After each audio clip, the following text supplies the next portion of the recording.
We had finally purchased our first home, and little did we know, someone or something was already waiting for us. It was around 2 in the morning, and we were all asleep. I woke up suddenly to a loud noise. When I went to investigate, I found a small canvas painting on the ground. It had somehow broken the baseboard in our washroom. The nail was still on the wall, and keep in mind, this canvas painting weighs no more than a pound. The next day we had family over for the weekend, and we were having dinner with my aunt and uncle, when all of a sudden, this awkward silence happened. I looked at my uncle and he's staring at my aunt and says, "Should we tell him?" My aunt nodded her head, and I'm like, what the hell is going on here? My aunt's exact words were, "You have something in this house." My wife and I turned to each other with a blank look, and I asked them to explain. My aunt said she was playing with my daughter in her room when this incident happened. She said she was sitting on the floor coloring when a shoe was thrown out of my daughter's closet. My aunt had thought it was my son messing around, but then remembered that my son was at school. My aunt said she turned to my daughter and asked, "Who did that, Sophia?" My daughter replied, "A girl ghost." I turned to my daughter and asked her to describe what she looked like. My daughter, who is 5 years old, said that this girl ghost is 14 years old. She wears white in the day and black at night. She specified that her nails were long and her dress was torn. For a 5-year-old to give such specific detail, it kind of blew our minds. We did ask her for a name, but I forgot what she said. It was not your typical name you hear every day. One afternoon when my son and I were alone at the house, I was cleaning my front yard and I had the front door open. I heard my son scream from inside and I ran in to see what was wrong. As he's running through the living room out the door, the living room TV and stereo turned on by themselves. He said my daughter's shoes were being tossed out from her closet. This is when I realized that I need to get these incidents on footage. When we were in Albuquerque, our home security recorded 2 movements from inside the home. These are motion cameras and only record when there's motion. One video shows a sudden blink and a shadow in the corner which takes over the kitchen, then fades out.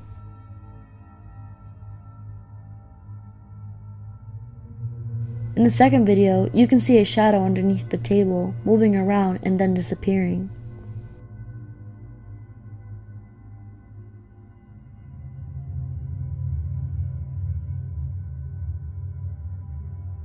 About 3 weeks ago, my wife and I were laying in bed getting ready to sleep. I heard footsteps dragging from my side of the bed, walk towards the front of the bed, then come around to my wife's side. I sat up thinking that it was my daughter. I reached for the phone to get the light and called out for my daughter's name. Silence. Nobody else was in the room. This is when we kinda had enough, and I called my grandma to come over and do a limpia, a cleansing. She's really religious, and I always turn to her when we need a little prayers in our lives. I explained what was going on, and she came the very next day. She had her religious books, holy water, holy dirt, ready to cleanse this house. She asked me where should we start, and I told her our bedroom. In our bedroom, it was my mother, grandma, grandpa, and my wife. My grandma starts her prayer in Spanish. There are lines where you fill in the blank of the person or persons you are praying for. I noticed my grandma kept filling in the blank with the words ella and niña, which meant girl. I interrupted her and asked why she kept referring to this person as a girl. My grandma said she felt a girl's presence who was about 11 to 12 years old.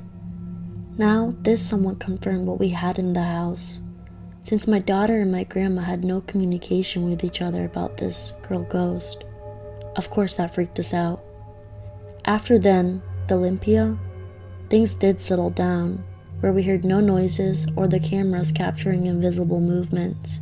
But sad to say, the other night, my wife was getting ready for bed, and she had thought that I was going through some stuff on our computer desk, as she heard some movement.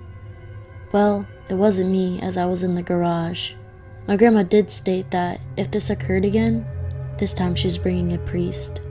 That's currently pending.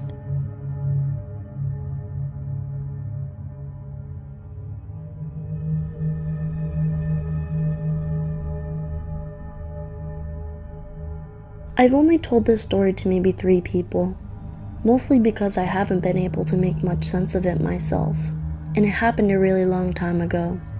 I'm 23 years old, and this encounter happened when I was about 5 or 6 years old. My mom got me ready for bed as usual. She tucked me in, turned off my light, and left me to be with my father in their bedroom. Their bedroom was directly adjacent to mine, so I was very prone to run in there if I had a bad dream or could not sleep. In my bed, I faced my door, which was always open and led to a long hallway that ended at the guest room door. In the middle of the night, I woke up as I'd done many times before to use the bathroom. Before getting out of bed, I looked down the hall, as it is the first thing I see when I open my eyes. At the end of the hall, directly in front of the guest room, stood a tall, shadowy figure. The figure seemed to be taller than any adult I had ever seen. And from its outline, it appeared to have long, wavy hair and was wearing a flowing robe of some sort. It looked as though its clothing was flowing in the wind. But we were indoors. It looked at me, and I froze. Suddenly, I felt cold, and I felt like my heart dropped. I wanted to scream for my parents, but I was unable to make any sounds. Being only 5 or 6 years old, I thought the best way to handle the situation would be to take cover under my blanket. Minutes later, I emerged from under my comforter to see the figure had moved down the hallway and closer to my room. I realized the only way to keep the figure at bay would not be to take my eyes off of it. After minutes of staring at the figure, praying it didn't move any closer, it extended its arm to me and gestured for me to come to it. I shook my head, which was all I could think to do. It gestured again, and again, and it continuously refused, with my tears running down my face, and not being able to make any sounds, nor did I have any feeling in my limbs. I stayed awake until the sun began to rise, and the figure disappeared, and the feeling returned to my limbs. I sprinted to my parents' room, and when I got into their room, I wouldn't sleep on my own for a very long time.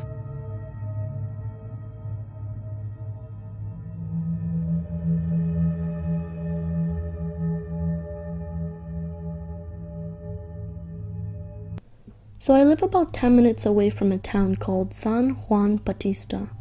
It's a small old historic town.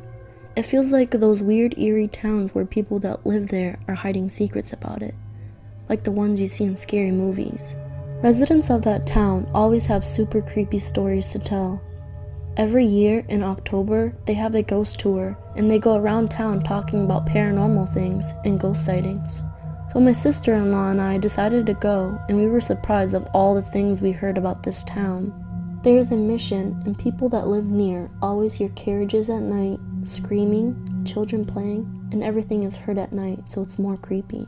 Across the street from the mission, there's this old hotel that was made into a museum because it's super old. One of the rooms has a piano, and at night, it plays on its own. One of the most creepy things was a hotel. The owner of the hotel died a while back, and now his great niece runs it. She said that there was a time when a couple went to stay at the hotel because they were downtown, and an older man approached them and invited them to stay at his hotel.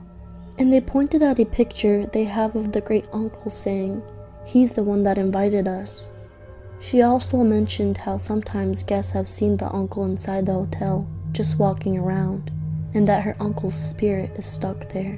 She talked about how the hotel is haunted and that it has tunnels that lead to the mission because of the old times, when the fathers used to get prostitutes and they would travel using the tunnels so they wouldn't get caught in town.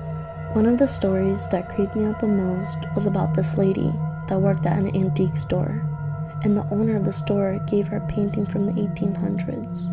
It was of a lady that looked exactly like her daughter, that was about 15 at the time. They were very weirded out about it, but hung up the painting anyways. After hanging the painting up, they said that they experienced weird things in the house. Objects would move around in different areas of the rooms. You would hear walking in the middle of the night, and in the living room, around dead time, they would hear a lady crying. We went to some of the houses, and the people talked about the spirits that lived in the houses. So we went to this house no one lived in, and the story goes that a lady that once lived there committed suicide because her husband left her for a younger girl. She couldn't handle the pain and hung herself, and the body wasn't found until the 3rd day. That's when I told my sister-in-law to let me take a picture of her by the window, and I jokingly said, "Hey, stand by the window. Let's see if she appears in the photo." And when we got back home, we were looking back at the pictures, and we stopped at the picture that I took of my sister-in-law with the window. We saw a face-like figure behind her. It seemed as if it was watching us. The only thing that we could think of it being was the lady that had died there. We were really creeped out about the thought of her spirit being there at the same time we were. It's as if she knew.